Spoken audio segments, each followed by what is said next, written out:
country is really in a legit crazy place right now. And this made-up scandal over the Odyssey, just incredible to me. One of you said, I don't want any cockroaches in my soup. I don't see why you don't see that, Seaman. I just don't want any cockroaches in my soup. Okay, what you're saying is because a black woman was cast in the Odyssey for 3.5 minutes, that's a cockroach in your soup? Go LARP as Edward Norton's character in American History X somewhere else. I can't believe this is what's left of the movement. Tired racism. They couldn't give us the audit of Fort Knox gold. They couldn't give us a Bitcoin rally. Venezuela, they just dropped, supposedly such a great victory where we were going to be pulling all the oil out of there. He doesn't talk about it anymore. The Iran war, 18 soldiers dead, 18 Americans dead, not an inch of soil to show for it. Hundreds of American soldiers injured, people with lost limbs and lost eyes. Serious stuff. And they delayed reporting on that, delayed reporting on all the injuries and the casualties so far. And yet you want to talk to me about who is cast in some mythological adaptation? Helen of Troy is a fictional character who they say was born of a hard egg, like a lizard. Was born from a hard egg. And the entire, the plot of the movie, these people on the right are picking it apart. Why is there so much meandering? Why does he have to go around for 20 years? It just seems very episodic. That's the Odyssey, you absolute knuckle draggers. That's what the Odyssey is. It's a 20-year-long detour. He doesn't get home. He wants to. He doesn't get home in time. So, again, it's a different universe. These people occupy a different reality. If that's what you're outraged about, is that a black woman was cast for 3 minutes in 2026. And there were black people in ancient Greece. There were even black people in the Odyssey. Homer, who wrote the Odyssey, specifically refers to one of Odysseus's friends as having very, very dark black skin and woolen hair. A black person. And of course, they could see northern Africa from where the Odyssey allegedly happened. Of course, it never happened. A myth that was handed down orally for hundreds of years. But they could literally see North Africa, and they traded with Africa. And there was a whole people, the Ethiopians, which spanned a large part of Saharan Africa. They also traded and interacted with Asians all the time. So to have an Asian character in the movie shouldn't outrage you. That's not the communists taking over. You righties sound so tired and dumb. This is dusty, dumb shit. Communism in Hollywood, dusty, dumb shit from the 1960s. It's pathetic. You didn't give us anything we wanted. You're a bunch of Epstein-controlled pedophiles. Whoever holds that blackmail is still running the show. And you want to argue over the Odyssey? And then one of you admitted you haven't even seen it, getting all angry at me. I just don't want any cockroaches in my soup. Why don't you see that, Seaman? I don't want a great myth like the Odyssey being turned into Monty Python. That's what one of you said to me. I don't want it being turned into Monty Python. I said, have you seen the movie? No. You haven't seen the movie, so you're allowing your brain to be some tendril of Matt Walsh and Tim Pool. These dumb shits. These guys are so dumb. Tim Pool and Benny Johnson, all of them, all these right-wing influencers who tried to get you guys distracted away from the Epstein Files, and they don't talk about the Iran war casualties every single day, or the fact that we've now spent something like $100 billion on a war that we have nothing to show for, aside from there's no longer transiting of the Strait of Hormuz, through which most of the world's fertilizer and about 20% of the world's oil transits. So you're living through a literal propaganda era where they think you're so dumb they just throw some casual racism at you. And some of you actually eat it up. Incredible.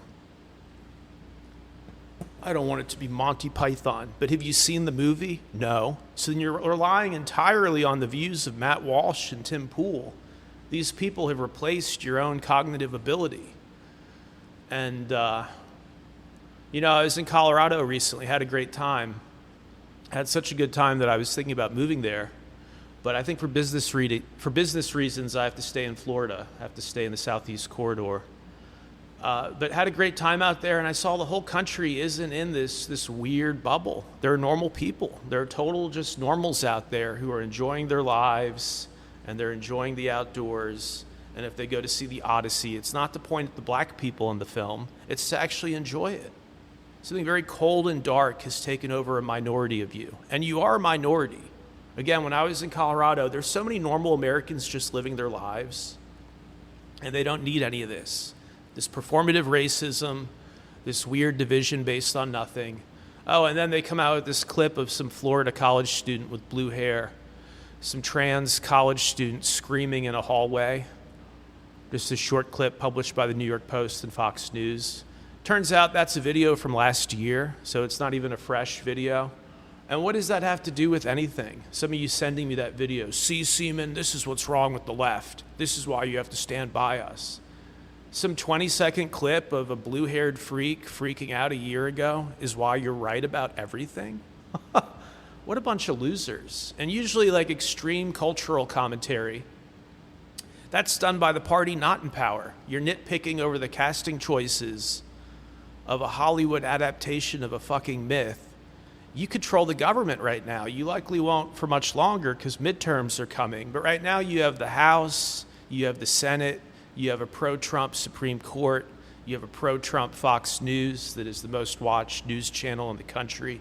You have all the levers of power, and you're spending it trying to humble directors like Chris Nolan and posting random videos of college kids freaking out. Oh, this proves everything we said, Seaman. You're a bunch of idiots, a bunch of weirdos and idiots. And again, I've finally lost a family member over all this Matt Walsh stuff, because they tell their followers that AI is evil. If you work in AI, you need to be ostracized. One of my family members actually believes that, believes I'm an evil man because I work in technology. These folks are the Taliban of the right. They're not the real deal. This is not what anybody voted for. And again, it's kind of hypocritical that Trump and all the people around Trump, including his sons and including his Commerce Secretary, Howard Lutnick, they can make billions and billions and billions and billions of dollars from artificial intelligence, as they already have, and from the chip makers that make it possible. It's fine for them to make billions and billions of dollars, but for me to play with these technologies and for me to report on it as a journalist, for some reason that's a no-go for these Matt Walsh wannabes. These guys who just, they grow out a beard and they close down, and the eyes even close a little bit, and it just becomes this weird kind of Gran Torino shit where they tell you how racist they are. And it's like, okay, what is this doing for our country? What is this doing for our future? And the AI stuff, I can't leave because it's just so fucking the future. 10,000 times more significant than Bitcoin. It's just so the future. And to say that China and Europe gets to make all the money from it and gets to have all the fun because you're a bunch of weird Matt Walsh wannabes, I don't agree. I think this regressive righty thing is poison. I think it's fucking poison. I think some of you have turned your brains off and you've become people that the previous versions of you would be ashamed of. Truly. Just idiots obsessed with mediocrity and obsessed with trivial dog whistles they throw you, while the big stuff we wanted you don't even mention anymore. Protect the children, drain the swamp, not even mentioned by Republicans anymore. And how can I quit AI when it's getting so exciting? So the other day, GPT-6, which is the newest version of ChatGPT, it wanted to beat this benchmark they're putting it through, right? They're testing it to see how smart it was. And it was completely offline, sandboxed as they call it. So just on an offline machine. And this GPT-6 prototype took about an hour looking for vulnerabilities in the system so it could connect to the internet.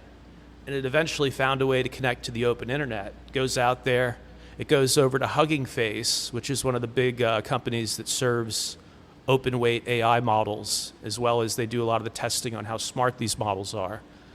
It goes into Hugging Face's servers, it hacks through a bunch of stuff, and it grabs the answers, the answers to the test it's about to be tested on. Is that not mind-blowing? So it followed directions in a sense. People say, oh, this is terrible. Next is going to be extermination of the human race. I don't think so. You asked it to perform as well as possible on a test, and it did that. You didn't tell it couldn't connect to the open internet. The fact that it outsmarted you, it didn't harm any people in the process. It doesn't seem to have any murderous instincts. You said you were about to test it. It was smart enough to punch through to the internet. It was smart enough to hack into the server where the answers were located. It's like Gremlin, more of a Gremlin than a Skynet, you know? So again, the official explanation here is it hacked its way out of an isolated evaluation environment, escalated privileges until it reached the open internet, then chained stolen credentials and more zero-day exploits into custom remote code execution on Hugging Face's production servers to pull the answers directly from its database. As this one AI researcher says, absolutely fucking insane. So to say I can't cover this and I have to be like you Matt Walsh weirdos, no, fuck you guys. You're a disgrace. You're traitors to the country because you've distracted from the Epstein Files for months with total trivialities, the UFO files, made up, spun up controversy about the black lady and the Odyssey. Fuck you all. Fuck you guys. You're not good Americans. You're not good males. And to talk down to other males and say that we can't work in technology. Men like to build. Men who aren't just retarded haters like to build. They like to show something for their time on this planet. And that's what I'm doing with my startup, Intersignal. So again, you righties who say don't work with AI. Hey, I can't say the word I want to call you because this podcast won't be published if I do. Don't be such a you-know-what. What Nick Fuentes likes to call people. Don't be that.